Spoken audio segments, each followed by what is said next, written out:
Assalamualaikum warahmatullahi wabarakatuh.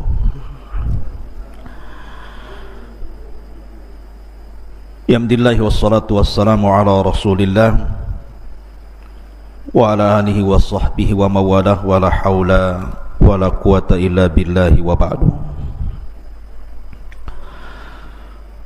Ma'asyiral muslimin yang dimuliakan Allah subhanahu wa ta'ala, santri ikhwan yang semoga dimuliakan Allah subhanahu wa ta'ala. Alhamdulillah,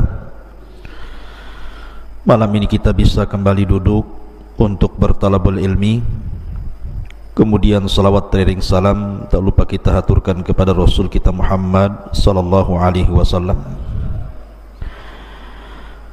Pembahasan malam ini adalah bicara tentang alam jin.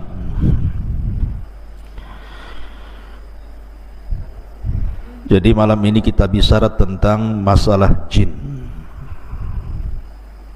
Apalagi kita di hutan ini banyak jinnya. Jadi biar kita tahu alam jin itu seperti apa. Ma'asyiral muslimin yang dimuliakan Allah subhanahu wa ta'ala, bicara tentang jin, maka Al-Quranul Karim menetapkan adanya jin, bahkan dijadikan satu nama dalam surat Al-Quran, suratul jin. Dan kita tahu bahwa jin adalah makhluk kedua yang diciptakan Allah subhanahu wa ta'ala setelah para malaikat. Baru setelah jin Allah ciptakan manusia. Sering kita dengar di masyarakat, terkadang ada orang yang bercerita bahwa saya mendengar suara-suara aneh. Yang lain mengatakan ada yang memanggil-manggil. Yang lain juga bercerita, saya pernah tidur, ketika hendak bangun susah sekali, kayaknya dikunci. Susah gitu ya. Ada orang yang lagi tidur itu susah mau bangun, kayak lagi dipiting sama jin itu. Yang lain, ketika saya lewat di sebuah tempat, kayaknya kok bulu semua berdiri, mulai bulu kaki sampai bulu kepala. Jadi macam-macam cerita di masyarakat itu tentang masalah jin dan syaitan. Lalu apa hakikat jin ini? Dan apa alaqah, kaitan antara jin dan kita umat manusia ini? Ma'asyiral muslimin yang dimuliakan Allah azza wa jalla, dunia jin itu sebenarnya kurang lebih dengan kita. Di antara jin itu ada yang ahli salat, ahli puasa, ada yang umroh, ada yang haji, ada yang ahli sedekah, ada yang ahli zikir, bahkan ada yang mujahidin fi sabilillah. Tetapi di antara jin pun kebanyakan mereka ada yang fasik, ada yang suka minum khamar, ada yang suka berzina, ada yang suka berdusta, ada yang suka menyakiti dan menzalimi. Ya, karena jin itu terbagi menjadi dua. Wa inna kunna salihuna wa inna minna salihuna wa minna duna dzalik kunna taraiqa kidada. Di antara kami para jin itu ada yang saleh, ada yang baik, tapi juga ada jin-jin yang mereka jahat. Baik, kita akan jelaskan, karena mungkin secara umum kita sudah mengetahui tentang asal muasal jin dan pernah saya jelaskan di sini. Saya hendak menceritakan beberapa kisah saja tentang alaqah, hubung kait antara manusia dengan jin saja. Ma'asyiral muslimin yang dimuliakan Allah subhanahu wa ta'ala, suatu ketika Nabi sallallahu alaihi wasallam pernah sholat. Tiba-tiba kemudian datang jin mengganggu Nabi sallallahu alaihi wasallam yang sedang sholat. Maka Rasul marah, kemudian Rasul menangkap jin itu kemudian mencekiknya.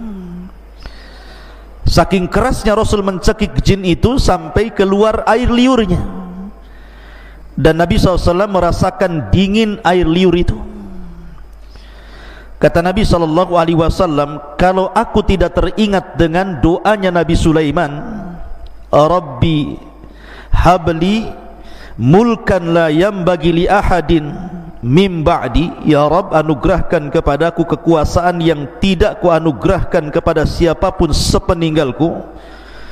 Tentu jin itu sudah kuikat di tiang masjid sehingga menjadi mainan anak-anak. Tapi karena teringat doanya Sulaiman, ku lepas jin itu. Artinya Nabi SAW mencekik jin sampai liurnya terasa dingin. Pertanyaannya, bukankah jin tercipta dari api? Kenapa pula liurnya dingin? Harusnya liurnya panas. Ya. Yang tercipta dari api itu asal penciptaannya bapak moyang mereka, tetapi anak keturunannya tidak seperti moyang mereka, sama dengan kita. Bapak moyang kita tercipta dari tanah, tapi apakah kemudian ketika orang dipotong tangannya tiba-tiba keluar tanah? Kan tidak juga, ya, tetap saja keluar darah gitu ya. Itu hanya awal penciptaan saja. Makanya kenapa jin juga disiksa di neraka merasa sakit, sama dengan manusia dipukul tanah juga sakit. Kalau nggak percaya saya pukul antum pakai tanah liat. Kalau nggak menjerit, nah, saya kasih uang 100.000. Ma'asyiral muslimin yang dimuliakan Allah Azza wa Jalla. Lah, kalau kita melihat cerita-cerita di masyarakat kan macam-macam tuh. Apalagi penakut. Penakut itu biasanya pohon pisang pun jadi setan biasanya. Coba saja orang yang takut lewat kuburan. Sebenarnya di kuburan tidak ada apa-apa, mungkin ada pelang warna putih. Itu lari terbirit-birit disangka kuntilanak itu. Itu penakut lah ya. Terkadang seseorang yang saking takutnya, mungkin ada kucing nabrak kaleng kongguan kemudian jatuh perang begitu ya. Itu ketakutan, disangka ada setan tuh di belakang itu. Atau terkadang kita lihat angin, kemudian ada pohon goyang-goyang, kemudian bayangannya itu ikut goyang-goyang juga kan. Nah, disangka setan itu. Langsung bulu kuduk berdiri semua tuh. Pertanyaannya ikhwatu fiddin muliakan Allah Azza wa Jalla, mungkinkah seseorang itu melihat jin? Sebagaimana yang ma'ruf di masyarakat gitu ya. Maka kita katakan bahwa Allah Subhanahu wa taala berfirman, innahum yarakum min haitsu la tarawnahum. Mereka yang melihat kita, kita yang tidak melihat mereka. Artinya jin itu bagi kita alam gaib. Jangankan jin, di zaman Nabi SAW banyak orang-orang munafik. Rasul tidak tahu siapa satu munafik itu, kecuali setelah diberitahu Allah, kemudian dicatat oleh Hudzaifah ibn Yaman siapa nama-nama munafik. Kalau Allah tidak memberitahu siapa munafik di zaman itu, selamanya Rasul tidak tahu mana satu yang munafik. Artinya munafik saja kita tidak tahu ya di zaman Nabi SAW, apalagi jin. Maka seseorang kemudian kalau masuk ke alam jin, kemudian sok tahu tentang masalah jin tanpa didasarkan Al-Quran dan Sunnah, ketahuilah bahwa dia itu pendusta. Contoh saja, dulu kan ada tayangan apa itu, Ghostbuster ya, yang nangkap jin dimasukkan ke botol itu loh. Nah ada tuh, tangkap masuk botol, ditutup botolnya, nggak tahu lubang botol bawahnya itu, lepas lagi, ya kan? Kan ada orang yang narik jin, kononnya dimasukkan ke dalam botol. Ikhwatu fiddin muliakan Allah Azza wa Jalla, kita katakan ini dusta, ini acting saja. Kenapa kita katakan dusta? Karena Allah yang mengatakan innahum yarakum min haitsu la tarawnahum. Mereka melihat kita, kita tidak melihat mereka. Macam mana kemudian menangkap jin dimasukkan ke dalam botol, sementara nas Al-Quran mengatakan kita tidak mampu melihat mereka, sementara mereka melihat kita? Kalau gitu tidak adil Ustaz. Enak kali jin melihat kita, kita tak bisa lihat jin. Allah Maha Adil. Ketika di dunia kita tidak bisa melihat jin dan jin bisa melihat kita, kelak di sorga Allah balik alamnya, di mana kita bisa melihat jin dan jin tidak bisa melihat kita. Itulah kebalikannya dan keadilan Allah subhanahu wa ta'ala. Akan tetapi ketika jin-jin itu tasyakkul, beralih rupa, maka kita mungkin melihatnya. Bisa saja seseorang kemudian melihat ada burung hantu, disangka hantu karena ada hantunya, burung hantu. Kemudian kucing garong warna hitam, disangka setan, ya kan? Padahal garong dia, ya. Jadi mungkinkah kemudian jin-jin itu tasyakkul dan seseorang bisa melihatnya? Maka kita katakan kalau itu yang terjadi bukan dalam bentuk asli, mungkin. Saya akan bercerita beberapa kisah ya di zaman para sahabat. Pertama, kisah Abu Hurairah radhiyallahu an. Suatu ketika Abu Hurairah radhiyallahu an itu ditugaskan Rasul untuk menjaga Baitul Mal, menjaga pembendaharaan Baitul Mal. Rupanya di malam itu ada pencuri masuk ke Baitul Mal mencuri gandum, satu karung, kemudian lari dibopong. Abu Hurairah melihat pencuri ini langsung mengejar, kemudian menangkap. Rupanya pencuri ini adalah orang tua dan mengatakan, ya Abu Hurairah, ana syaikhun kabir faqirun dhu iyalin wa ma ataituka illa min hajatin wa ma asabtu syai'an dunak ma ataituka bla bla bla bla, bahasa kita ya. Maka syaitan mengatakan, ataupun orang ini mengatakan pencuri ini, ya Abu Hurairah, saya ini orang tua, fakir, punya keluarga, dan saya tidak mungkin mencuri kecuali karena sebuah hajat, kebutuhan, karena mereka butuh makan, makanya aku terpaksa mencuri. Lepaskanlah Abu Hurairah. Akhirnya Abu Hurairah karena kasihan dilepaskanlah pencuri ini. Keesokan harinya berjumpa dengan Rasul. Sebelum kemudian Abu Hurairah bercerita, Jibril sudah ngasih tahu, dan Rasul sudah mewanti-wanti, ya Abu Hurairah, fa innahu sayaudu al-bariha fa innahu sayaudu fil lail. Wahai Abu Hurairah, orang itu akan kembali nanti malam. Betul, rupanya malam kedua mencuri lagi, ketangkap lagi, minta uzur lagi, dilepas lagi. Sampai ketiga kali Abu Hurairah mengatakan, tidak, ini sudah ketiga kali kau mencuri, tidak mungkin aku lepas, akan kuhadapkan kau kepada Nabi SAW. Maka orang ini mengatakan, gini saja wahai Abu Hurairah, lepaskan saya. Maukah ku ajarkan kepadamu, maukah ku ajarkan kepadamu sesuatu yang kalau kau baca, setan akan lari darimu, setan akan lari darimu. Kemudian orang ini mengatakan, ya Abu Hurairah, apabila engkau hendak beranjak ke pembaringanmu, bacalah suratul kursi, maka tidak ada setan yang bisa mendekatimu sejak kau tidur sampai kau bangun. Habis itu Abu Hurairah melepaskan orang ini. Keesokan harinya dia berjumpa dengan Nabi SAW dan mengatakan, Abu Hurairah, tahukah kamu orang yang kau tangkap 3 malam berturut-turut itu? Kata Abu Hurairah, Allah wa Rasulullah alam, saya tidak tahu wahai Rasul. Kata Nabi SAW, fa innahu syaitan, dia adalah setan, dia adalah jin yang menyerupai manusia sebagai pencuri. Sadaqaka wa huwa kadzub. Untuk masalah ini, maksudnya ayat kursi yang kau baca, dari semenjak kau tidur sampai kau bangun dan kau tidak akan diganggu syaitan, ini benar. Khusus masalah ini saja, sadaqaka wa huwa kadzub. Tetapi masalah yang lain, dia pendusta. Kebanyakan setan itu pendusta. Khusus masalah ini dia benar, gitu maksudnya. Dari sini menunjukkan bahwa Abu Hurairah menangkap pencuri, dan pencuri ini rupanya jin yang tasyakkul, yang berubah bentuk. Makanya kalau seandainya ada seseorang sudah meninggal, dan saya punya cerita di kampung di Majalengka sana. Jadi ada preman mati. Preman bisa mati juga gara-gara minum tuak oplosan, ya. Jadi minuman keras, oplosannya nggak kira-kira, pakai spiritus. Antum tahu spiritus? Ya. Jadi cap orang tua dicampur spiritus, diminum kurang mabok, dicampur pil BK, Antum tahu pil BK? Untuk anjing gila tuh. Itu namanya pil BK tuh. Tuak, campur spertus, kasih pil BK, matilah. Itu bukan oplosan lagi, oplosan kuadrat namanya. Oplosan di atas oplosan lagi tuh.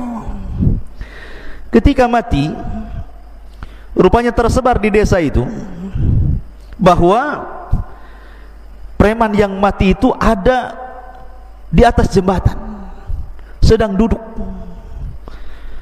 Akhirnya dalam 1 minggu itu, ketika mendengar berita itu, tidak ada preman kampung keluar. Rupanya preman takut sama setan, ya. Jadi tersebar berita bahwa dia hidup lagi, setiap hari nongkrong di atas jembatan katanya. Pertanyaannya, mungkinkah itu dia? Saya pernah bertanya waktu di Yaman kepada Syekh Adnan hafizahullah ta'ala, guru saya yang mengajarkan kitab Fathul Majid, kitab Tauhid, tentang kisah ini.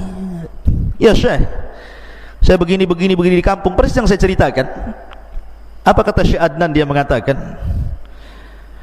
mengatakan bahwa yang dijumpai itu bukan preman tadi, karena orang yang sudah mati tidak mungkin hidup lagi, karena ada barzah yang memisahkan antara kehidupan dunia dan kehidupan kubur.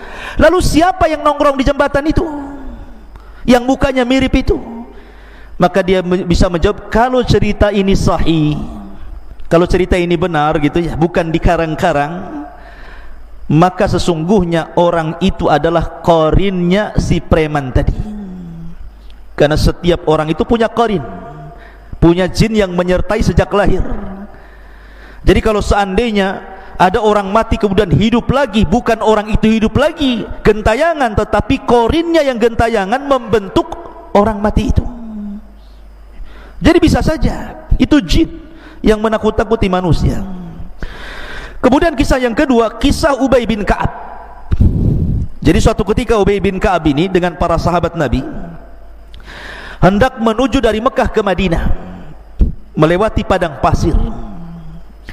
Kemudian sampai di padang pasir lupa jalan, karena zaman itu kan tidak ada Google Map ya, di zaman itu tidak ada kompas gitu ya, hanya mengandalkan insting saja dan orang yang biasa jalan dilalui.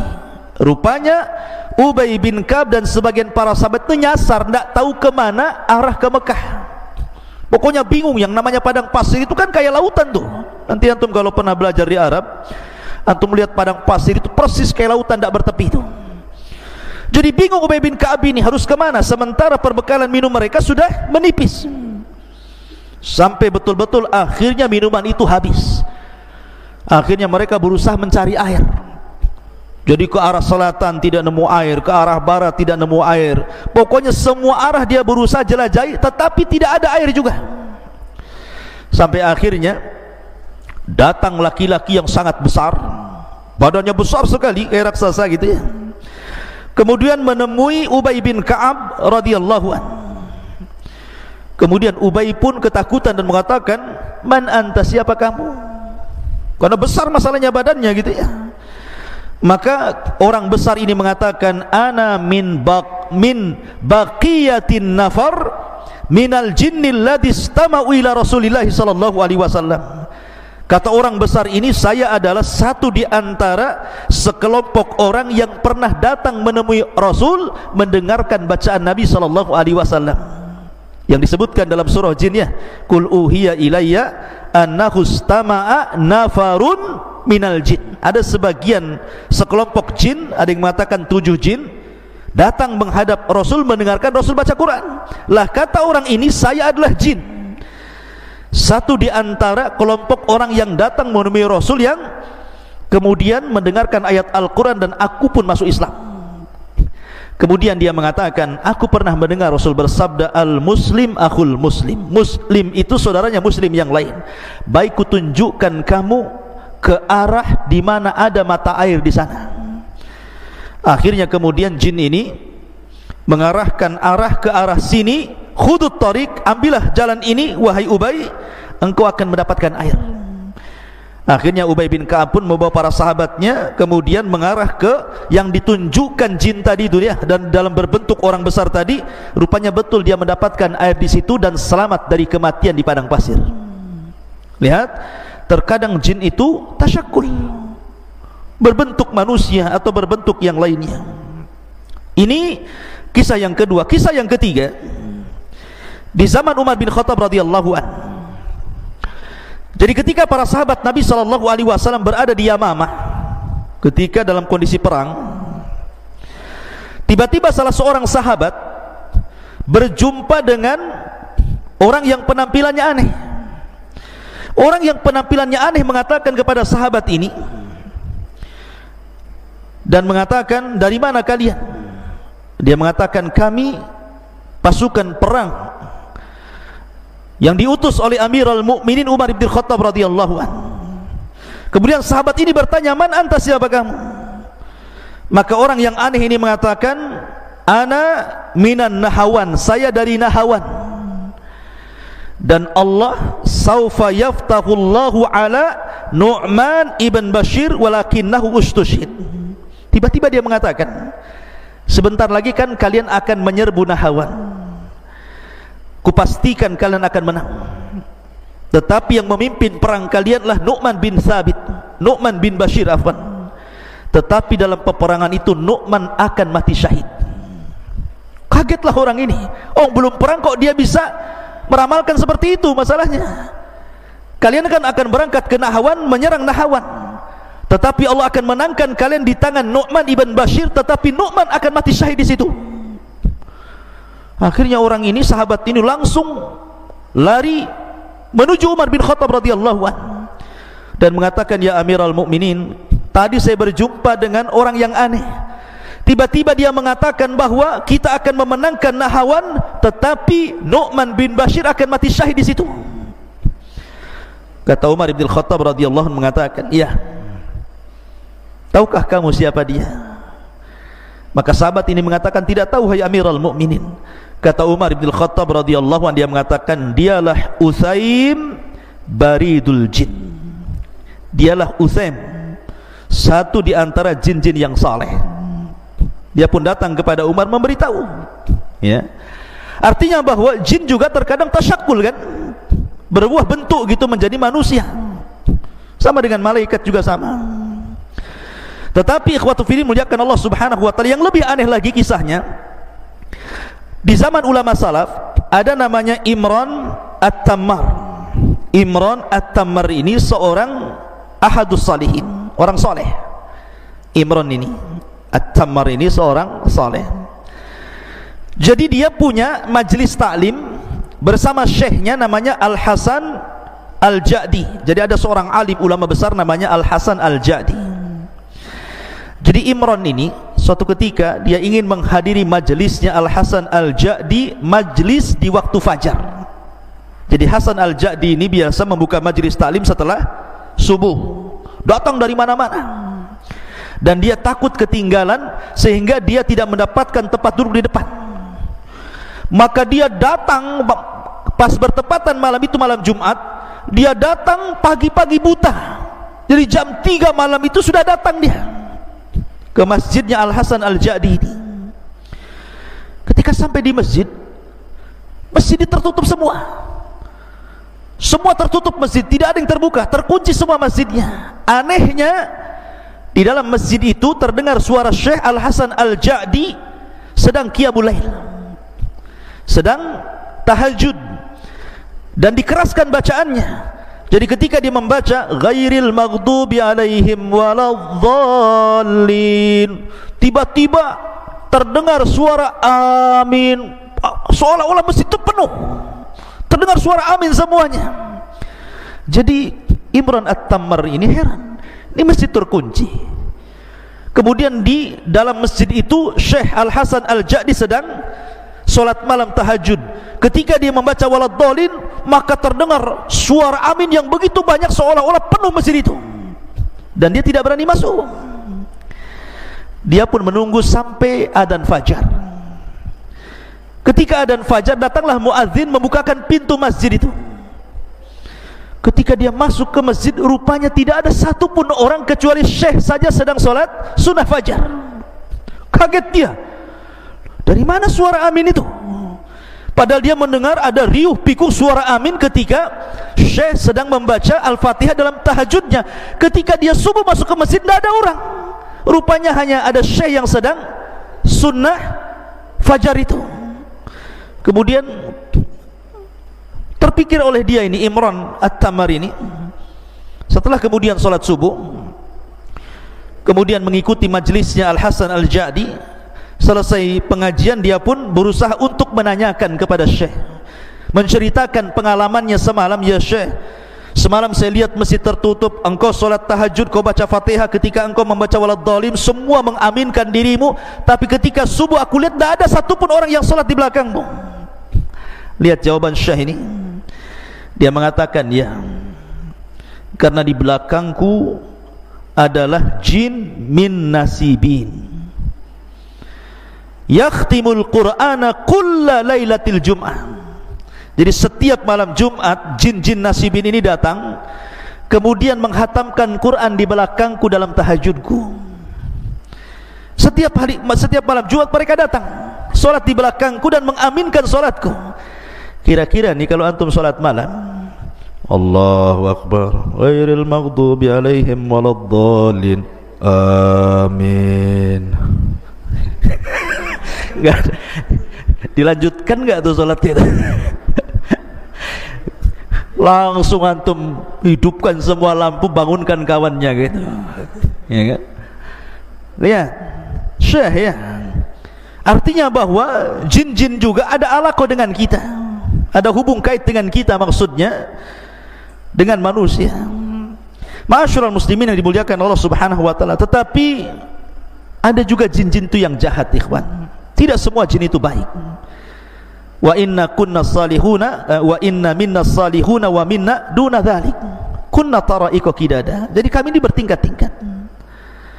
Jadi memang jin itu kebanyakan mereka fasik dan kufur, berusaha untuk menyakiti kita anak Adam dan berusaha untuk menyeret kita untuk mengikuti mereka. Tetapi gangguan apapun dari jin itu tidak mungkin sampai kepada kita kecuali memang takdir yang Allah telah catat. Makanya Allah mengatakan, la inistama'u ala an yadhurruka bi syai'in lam yadhurruka illa bi syai'in qad kataballahu lak. Kalaulah satu dunia jin itu berkumpul hendak memberikan madarat kepadamu, tidak mungkin madarat itu sampai kecuali memang sudah ditetapkan dalam takdir Allah. Jadi tidak perlu takut antum. Kalau ada dukun datang kepada antum, saya sihir kamu, sihir sajalah. Sambil nyantai ya, saya sihir kamu, silahkan sihir saja ya. Tapi tidak perlu sombong, sihir saja ya. Emang siapa kamu ya, kuruqyah kamu. Jadi tidak perlu kita sombong. Yang penting kita yakin bahwa kalau mereka mengancam sihir, sihir itu tidak mungkin terjadi kecuali karena izin Allah Subhanahu wa taala. Dan jin itu ada titik kelemahannya. Saya contohkan sebuah kisah. Di zaman Nabi SAW, jadi Imam Hakim meriwayatkan dari Ya'la bin Marrah, dari bapaknya, dia mengatakan, aku safar bersama Nabi. Tiba-tiba aku melihat sesuatu yang sangat ajaib, yang sangat takjub, menakjubkan gitu ya. Karena ketika di perjalanan, rupanya ada seorang wanita bersama anaknya. Anaknya ini sakit-sakitan selama 7 tahun, selalu pingsan, kemudian siuman, pingsan lagi. Pokoknya selama 7 tahun itu 2 hari sekali pingsan dan sakit parah, nggak bisa ngomong. Sehingga kemudian ketika berjumpa dengan Nabi SAW, Rasul bertanya dan mengatakan, kenapa anakmu itu? Maka ibu ini mengatakan, boleh jadi dia terkena syaitan wahai Rasul, tolonglah obati anakku. Maka Nabi SAW akhirnya mendekat anak itu, kemudian membuka mulutnya. Kemudian Nabi SAW hanya mengatakan, ukhruj ya aduwallah, keluar wahai musuh Allah. Cuma ngomong gitu saja, ukhruj ya aduwallah ya, keluar wahai musuh Allah.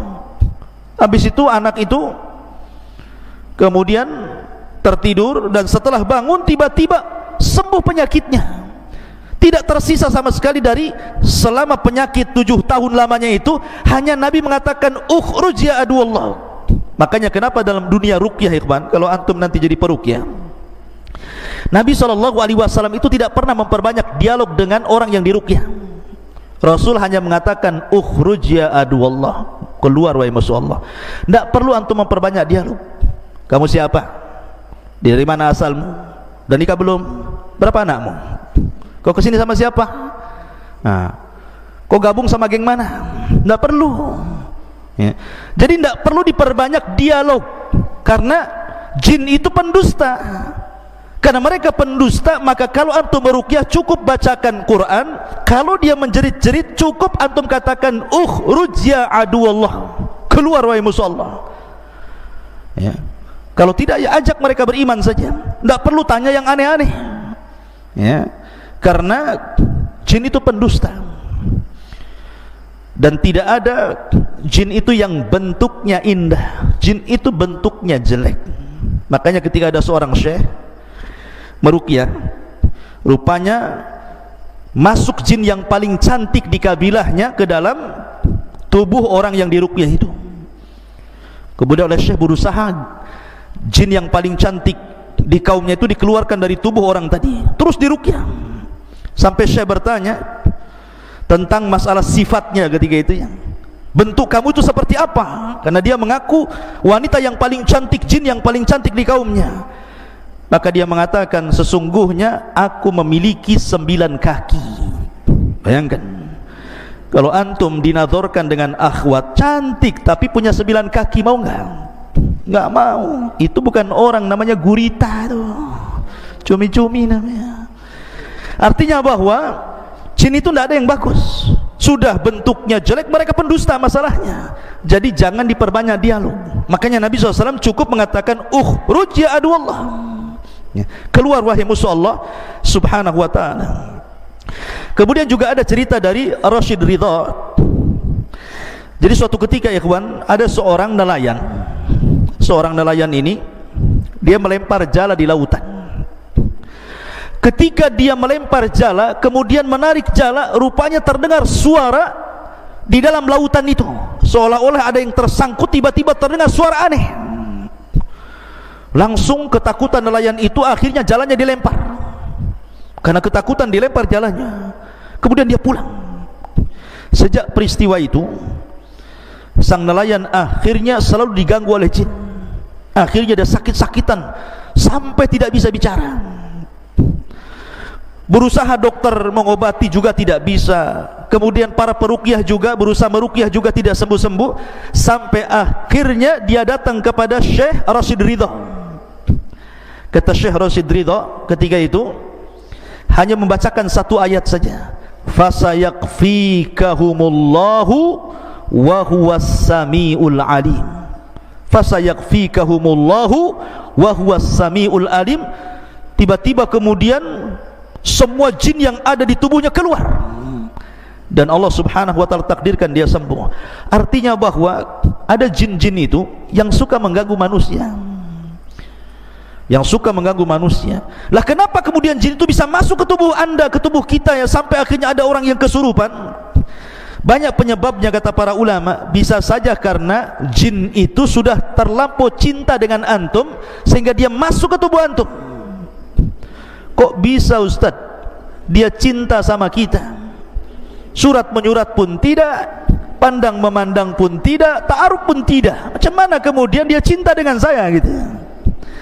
Kata para ulama, salah satu penyebabnya adalah ketika antum masuk ke kamar mandi, kemudian lupa membaca a'udzubillah, berlindung kepada Allah minal khubthi wal khaba'ith ya. Kalau orang lupa berlindung kepada Allah dari khubthi, setan laki-laki, wal khaba'ith, dan setan perempuan, maka dipastikan ketika antum telanjang di kamar mandi itu, maka aurat kita bisa dilihat oleh syaitan. Tetapi kalau seandainya kita sebelum masuk kamar mandi kita membaca doa perlindungan kepada Allah minal khubthi wal khaba'is, dari setan laki-laki dan perempuan, walaupun telanjang bulat di kamar mandi itu, maka tidak ada satupun jin yang sanggup melihat aurat kita. lah orang yang tidak pernah membaca doa ketika masuk khala, masuk kamar mandi, maka dia setiap hari jin itu menonton aurat kita. Karena setiap hari menonton aurat kita, akhirnya jatuh cinta.